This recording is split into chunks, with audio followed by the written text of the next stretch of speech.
জাদুকরি বনের গল্প বলি। এই বনটা ছিল রঙিন, শান্ত আর একটু অদ্ভুত।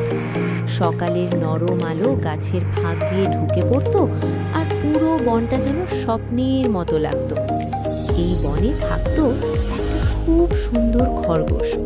লোমগুলো ছিল তুলোর মতো নরম আর চোখ দুটো এত বড় আর চকচকে, যেন সব সময় কোনো দুষ্টু আইডিয়া ভাবছে।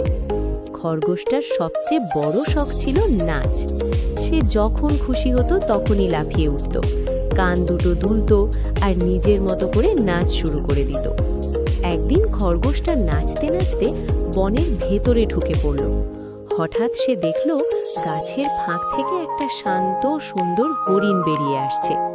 হরিণটা ছিল খুবই শান্ত স্বভাবের, চোখে ছিল মায়া আর চলাফেরায় এক ধরনের ধীরতা। সে খরগোশের দিকে তাকিয়ে মৃদু হেসে ফেলল।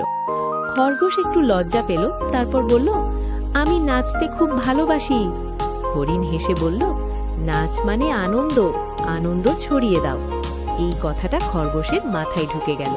সে ভাবল, আমি যদি সবাইকে আনন্দ দিতে পারি। হঠাৎ করে বনটার চারপাশে একটা জাদুকরি আলো ছড়িয়ে পড়ল। ঝিলমিল আলো, রঙিন বাতাস, সব প্রাণী জড়ো হতে লাগলো। খরগোশ তখন শুরু করলো তার সেরা নাচ। কখনো লাফ, কখনো ঘুর, কখনো এমন মজার ভঙ্গি যে সবাই হেসে কুটিকুটি। সবাই হাসছে আর হরিণ দূর থেকে শান্তভাবে দেখছে। সে বুঝতে পারল আনন্দ আর শান্তি এক